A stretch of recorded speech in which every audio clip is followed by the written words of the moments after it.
I'm standing in Waxahachie, Texas at the Ellis County Courthouse, what is now the Ellis County Courthouse behind me. And standing and looking at this building, you could stand here for a long time and just look at the intricacies of these patterns. They are incredible. This is a palace. It was said to have been built starting July 4th, 1895, when the cornerstone was laid. And by 1897, the building is said to have been completed at a time of horse and wagon. It's absolutely incredible to even fathom how that could be at a time when there's very few people out here. And these stones are massive weights. When we go to the top of the entrance area to just look at the work, look closely at this cylinder and notice that the rock on top of the polished columns is a perfect cylinder.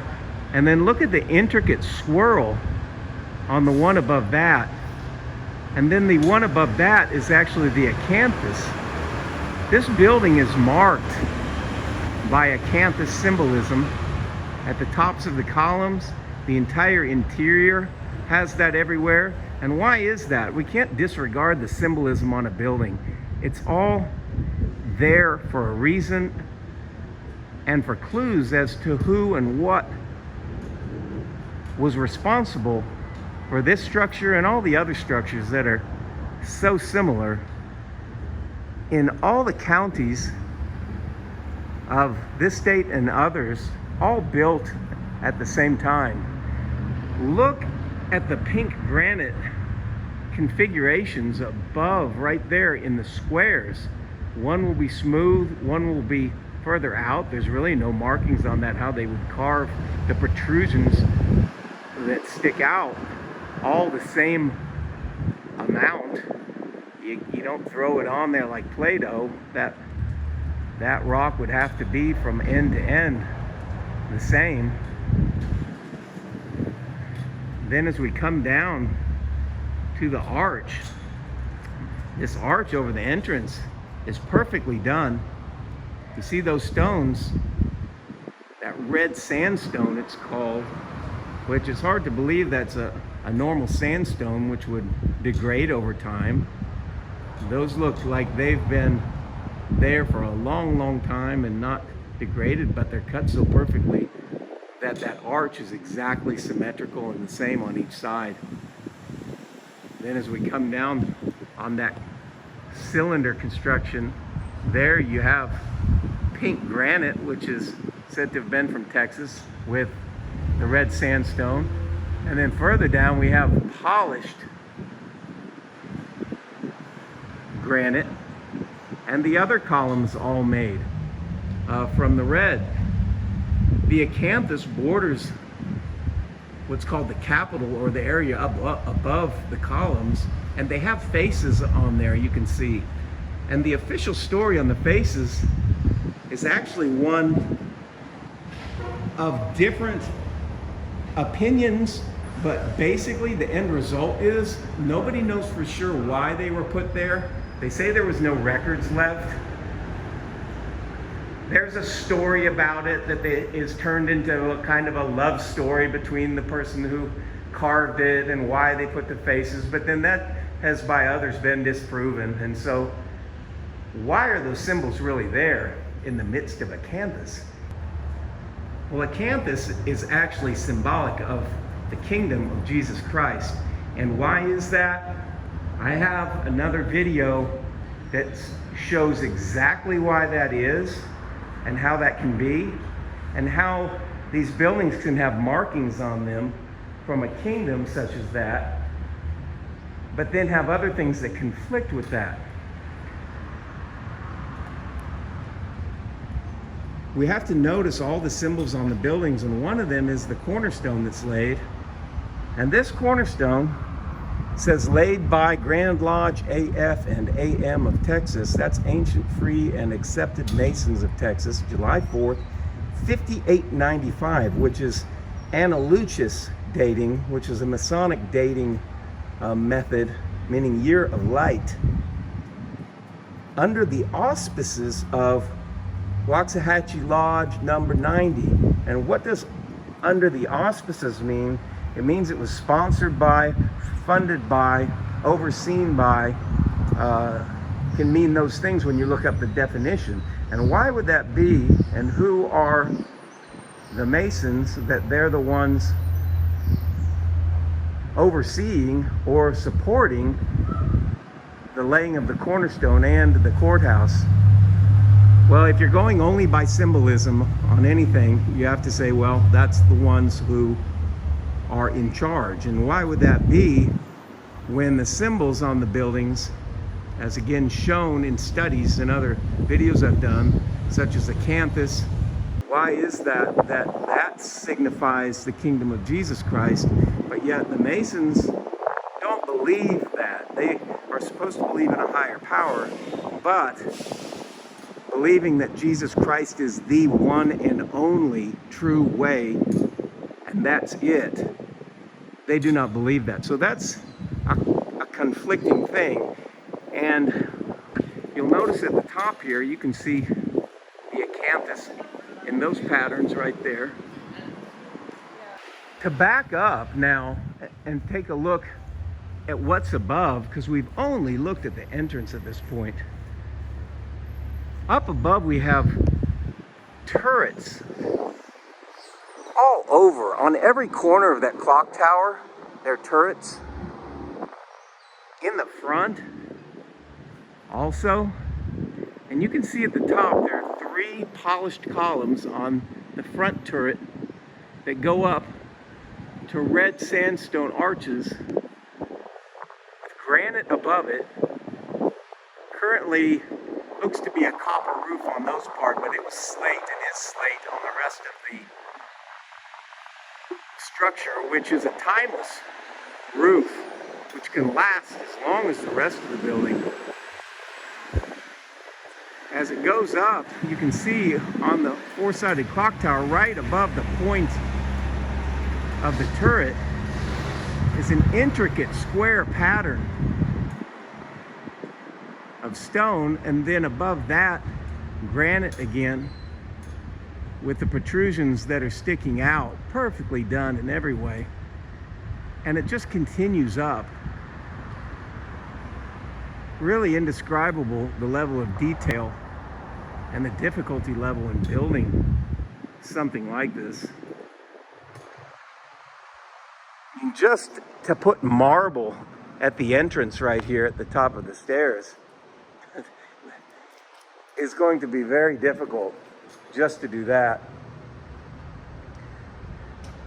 Now, these cornerstones, so-called cornerstones, were they put there at the building of the building like that? Or were they originally stones like this that later on were polished and engraved? If this building was built by the kingdom of God in what's called the 1,000-year period when Christ was prophesied to rule on earth, and then overtaken by another at a point after that, which is called the little season in the Bible, in which Satan is released to go out and deceive the nations for a short season. Could that be this time? Could these have been a glorious kingdom construction? And now we're in a period of deception. They've been refurbished, re-engineered in ways of putting on the new claimants, symbols on them. That's a question we have to ask ourselves in light of the stories not making any sense. The level of difficulty in accomplishing something like this. And notice that these windows are basically at ground level amidst these massive stones. So at the very least, there was a deep, deep, deep hole dug here at a time when that was nearly impossible.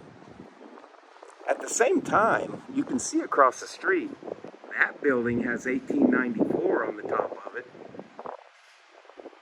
So that would have been going up basically around the same time. The building, catty corner, looks about that's the same. So all these buildings were being constructed at the same time, at a time when there were hardly any people here. At a time when every town, everywhere, in every county, in every state was also being constructed. Supposedly. Or is that true? Common sense, just looking at these things, will tell you that something else is going on. Look closely at just these work of these columns. Those are many, many tons apiece. They're all perfectly done, perfectly polished, not damaged, all put in place perfectly, but they're not decorations, they're structural. So they have to be put in place to support the rock that's above them before the rock that's above them is put in place. They have to not tip over while you're putting the rock above them onto it. It's not like there's a screw at the bottom that screws the columns down. What holds those columns in place from getting them to move? Would they wobble and teeter if there was a slight earthquake, or would they be solid? They're structural. They have to be put in place, all of them, and be anchored before the rest of the building is built on top of it. They all have to be done in the perfect configuration. You can see the one on the right, then there's three in the middle, and one on the left. They're all exactly the same structural. You can see that one in the center. The line down below is exactly in the center of the column, and it's exactly in the center of the arch as we come down, which lines up perfectly with the center of the door on this southwest corner.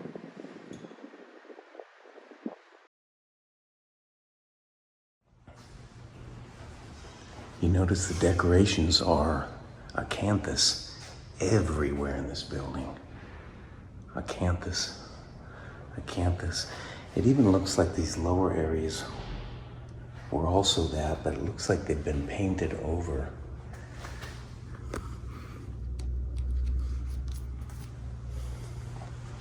When they're white up here, but they are green down below. You can see how high we are on this massive iron staircase. You'll notice that all these areas below the wood that have been painted green match the pattern at the top of the building on the outside of the acanthus. It's kind of hard to see through there, but you can see it. This entire building is acanthus.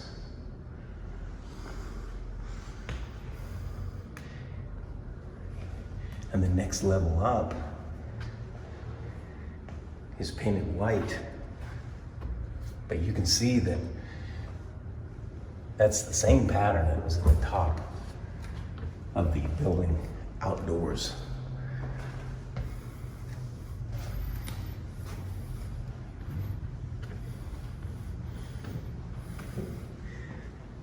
The notion that that's just for decoration and it's random,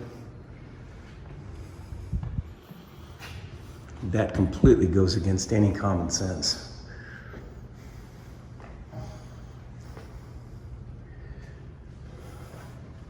No, these were put here for a reason, to show who the king is and who the government was under. Now passed along as a Greek fable, with nobody really knowing why they're here, other than decoration.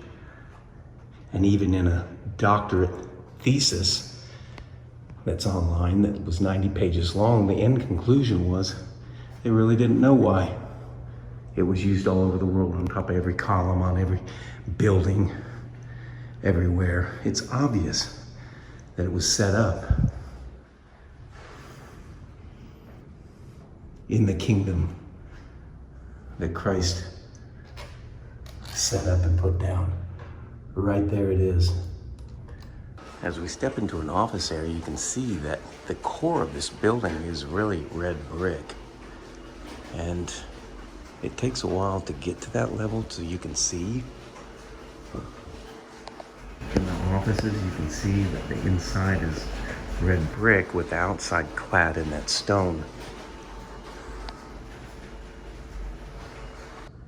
Just an incredible iron staircase with grating that is iron and wood on the top. Perfectly done as far as the holes that are all drilled are put there. And the railing, all done in wood. And going down this staircase from the top, you can see that the handrails are perfectly done, perfectly carved. You can imagine the weight of this staircase, a massive iron staircase. It's all done just the same. And here on this floor, the green is what the color is that's been put over that. That may very well have been metalwork. And on this level, we enter the courtroom and we see the columns with that same acanthus at the top.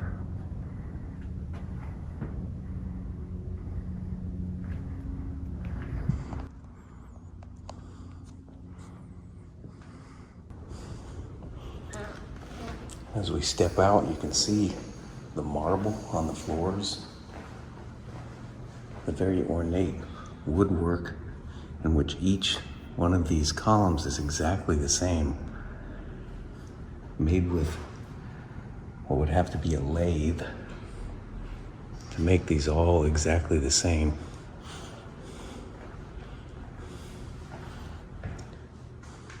And there's a step up to an outdoor balcony.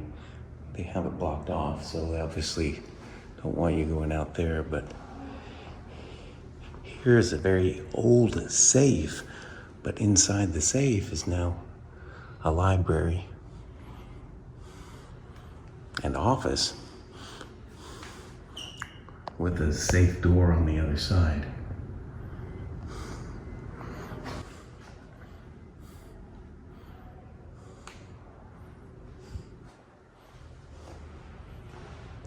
And the entire building being marked and anchored with this center iron massive staircase. We come down to this level, and it's interesting that all this work has been largely, it seems to be covered. Underneath you can see bleeding through, it looks to be acanthus. Same with on the door in the metalwork.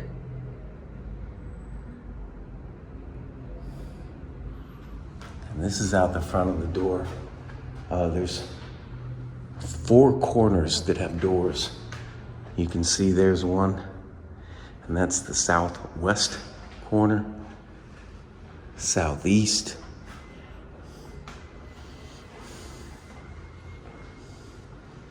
and this is right underneath the courthouse that we saw upstairs, the courtroom, I should say.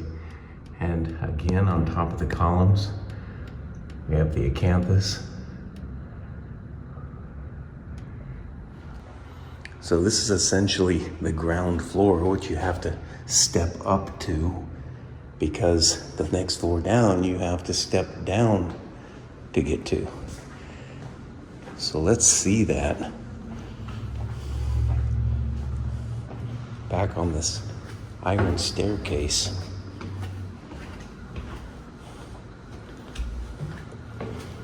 And now we come down to this level and we start to see the foundation stones. The stones that are below, and there's still offices here. Obviously, they use this courthouse, so stepping down here, we can see the beginning of the foundation stones. And just how deep these go is really incredible at this time, because this basically would have had to hand dig this out and have all these stones sent here to build this foundation, which would be much deeper than this. This is just the very top of it, and we're already underground level. You can see all these foundation stones just solid, holding up the entire structure of this building.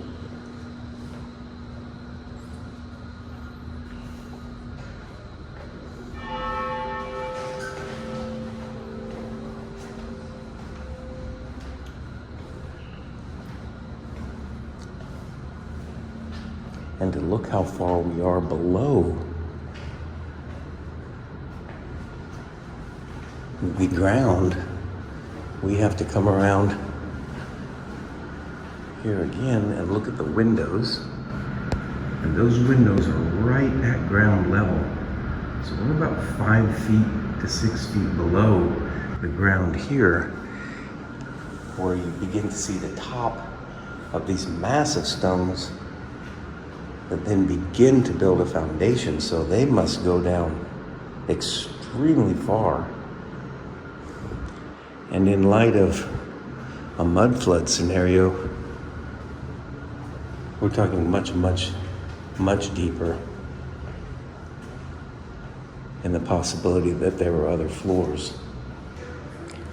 And back to the base of this stairway, you can see just the incredible height of this iron structure going all the way up. And we're going to go back up to the first floor now.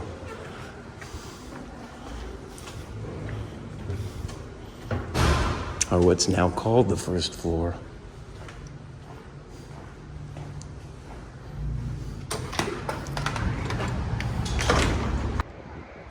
And here adjacent to the courthouse, on the southeast corner, you can see these columns that have been put in place to hold up this building also have acanthus leaves on the top at the Capitol. And interestingly, this building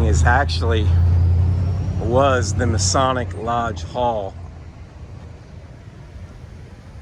It says constructed in 1889. Same lodge, number 90. Right catty-cornering across the street from the courthouse.